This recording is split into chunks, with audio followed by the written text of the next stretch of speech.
मंगलवार की व्रत कथा। तो आइए शुरू करते हैं आपकी मंगलवार की व्रत कथा। कुंदनपुर नामक नगर में नंदा नामक एक ब्राह्मण रहता था। उसकी पत्नी का नाम सुनंदा था। वह बहुत पतिव्रता स्त्री थी। उनके यहाँ किसी प्रकार की कोई कमी नहीं थी। फिर भी दोनों दुखी रहते थे। इसका एकमात्र कारण यह था कि उनकी कोई संतान नहीं थी। ब्राह्मण की पत्नी सुनंदा भक्ति पूर्वक हनुमान जी की आराधना किया करती थी। मंगलवार के दिन व्रत के अंत में भोजन बनाकर हनुमान जी को भोग लगाने के बाद स्वयं भोजन करती थी। मंगलवार के एक दिन सुनंदा कार्य की अधिकता के कारण हनुमान जी को भोग न लगा सकी। तब उसे बहुत दुख हुआ। उसने कुछ भी ग्रहण नहीं किया और यह प्रण करके सो गई कि अब तो अगले मंगलवार को ही हनुमान जी को भोग लगाकर ही अन्न जल ग्रहण करेगी। इसी प्रकार 6 दिन व्यतीत हो गए। सुनंदा अपने प्रण के अनुसार 6 दिन तक भूखी और प्यासी रही। फिर मंगलवार को सुनंदा दिन निकलते ही मूर्छित होकर गिर पड़ी। उसकी भक्ति से हनुमान जी प्रसन्न हो गए। वह सुनंदा के सामने प्रकट होकर बोले, मैं तेरी भक्ति से प्रसन्न हूँ, अतः तू कोई वर मांग ले। सुनंदा बोली, हे प्रभु, मेरे कोई संतान नहीं है, कृपा करके मुझे संतान प्राप्ति का वर दीजिए।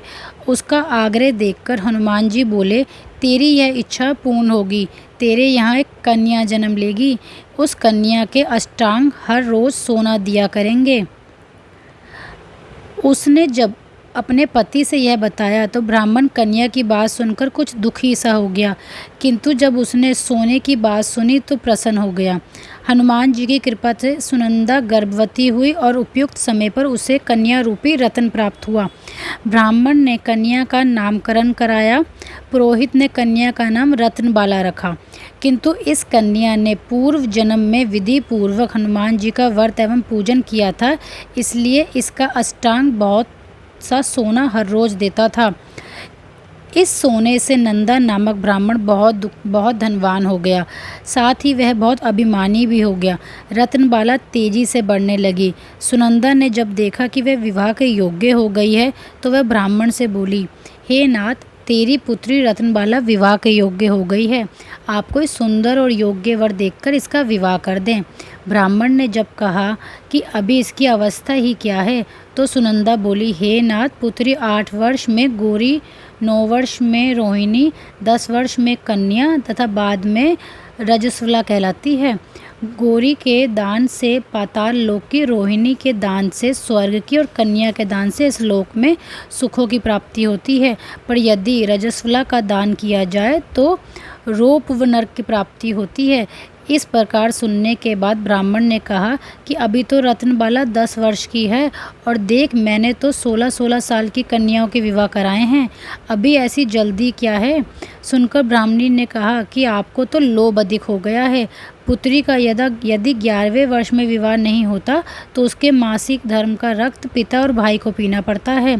शास्त्र में भी कहा गया है कि माता पिता और बड़े भाई यदि रजस्वला को देखते हैं तो वे अवश्य ही नरकवासी होते हैं। ब्राह्मण सुनंदा की बातों से डरकर ब्राह्मण बोला कि मैं अवश्य ही लड़का देखने जाऊंगा या फिर अपने दूत को इस काम पर भेज दूंगा।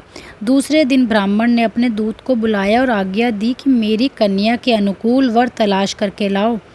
आज्ञा पाकर दूत चला गया। एक दूसरे नगर में उसने एक ब्राह्मण लड़के को देखा। लड़का देखने में सुंदर था तथा उसने सभी गुण मौजूद थे। उस ब्राह्मण लड़के का नाम सोमेश्वर था। दूत ने वापस आकर ब्राह्मण को सब समाचार सुनाया। ब्राह्मण ने सोमेश्वर को देखकर विधि पूर्वक उसके साथ अपनी पुत्री का विवाह कर दिया। इसी बीच उसकी बुद्धि पलट गई। उसे महालोभ हो गया। उसने सोचा कि अब कन्या तो चली गई तथा कन्या से जो सोना मिलता है वह अब नहीं मिलेगा। मेरे पास जो धन है वह इस कन्या के विवाह में खर्च हो गया और जो शेष बचा है वह कुछ समय पश्चात समाप्त हो जाएगा। वह सोचने लगा कि इस कन्या का विवाह करके मैंने सचमुच गलती की है। अब मुझे वही उपाय करना चाहिए जिससे कि कन्या मेरे घर बनी रहे। रात भर ब्राह्मण इसी बात पर विचार करता रहा। उसे नींद तक न आई। अंत में उसने यह विचार बनाया कि सोमेश्वर जब रतनबाला को लेकर अपने घर के लिए चलेगा तो वह छिपकर मार्ग में उसका वध कर देगा। तत्पश्चात वह रतनबाला को अपने घर ले आएगा और इस प्रकार उसे नियमित रूप से सोना मिलता रहेगा। फिर समाज का कोई व्यक्ति उसे दोष भी नहीं दे सकेगा। अगले दिन दोनों पति पत्नी ने सोमेश्वर व रतनबाला को बहुत सा धन देकर विदा किया। सोमेश्वर अपनी पत्नी रतनबाला को लेकर अपने घर के लिए चल पड़ा। ब्राह्मण लोभ के वशीभूत हो मार्ग में छिप बैठा था। अवसर देखकर उसने सोमेश्वर का वध कर दिया। फिर अपनी पत्नी के पास जाकर बोला, हे बेटी, मार्ग में लुटेरों ने तेरे पति का वध कर दिया है। अब तो घर चल और वहीं पर रहकर अपना शेष जीवन बिता दे। ईश्वर की यही इच्छा थी। उसकी इच्छा के आगे किसी का कोई वश नहीं चलता।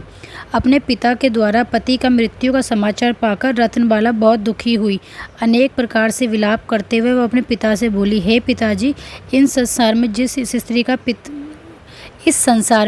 स्त्री का पति नहीं है उस स्त्री का जीना व्यर्थ है। मैं अपने पति के साथ ही सती होकर अपने इस जन्म को, अपने माता पिता के नाम को व सास ससुर के यश को बढ़ाऊंगी। रतनबाला के मुंह के इन शब्दों को सुनकर नंदा ब्राह्मण बहुत दुखी हुआ। वह पछताने लगा कि उसने व्यर्थ ही सोमेश्वर का वध किया। रतनबाला चूँकि अपने प्राण देने पर उतारू है, इसलिए उसके अष्टांग से मिलने वाला सोना अब उसे प्राप्त नहीं होगा। यह सोचकर वह ऊंचे स्वर में विलाप करने लगा। सोमेश्वर की चिता बनाई गई। रतनबाला सती होने के लिए अपने पति के सिर को अपनी गोद में रखकर चिता पर बैठ गई। जैसे ही चिता को अग्नि दी गई वैसे ही हनुमान जी प्रसन्न हो गए। वह प्रकट होकर बोले, हे रतनबाला, तेरे पति भक्ति से प्रसन्न हूँ, तू कोई वर मांग ले। तब रतनबाला ने अपने पति का जीवन दान मांगा। हनुमान जी बोले, हे रतनबाला, तेरा पति अजर और अमर होगा, तू कोई और वर मांग ले। तब रतनबाला ने कहा कि हे स्वामी, यदि आप मुझ पर प्रसन्न हैं तो मुझे यह वरदान दीजिए कि मनुष्य मंगलवार के दिन प्रातःकाल पुष्प और लाल चंदन से आपका पूजन कर आपका स्मरण करेगा, उसे कोई रोग नहीं होगा, उसका स्वजनों से कभी वियोग नहीं होगा, उसे सर्प, अग्नि तथा शत्रुओं का भय नहीं होगा। जो स्त्री मंगलवार का व्रत करेगी वह कभी विधवा नहीं होगी। हनुमान जी तथास्तु कहकर अंतर्ध्यान हो गए। उनकी कृपा से सोमेश्वर जीवित हो गया। रतनबाला अपने पति को जीवित पाकर बहुत प्रसन्न हुई। अपने ससुराल पहुंचकर वह बड़े आग्रह से हर मंगलवार को व्रत रखने लगी। आयु प्रतंत श्री हनुमान जी की कृपा से इस लोक में नाना प्रकार के सुखों को भोगकर पति पत्नी अंत में बैकुंठ को चले गए। If you like my video, share my video please.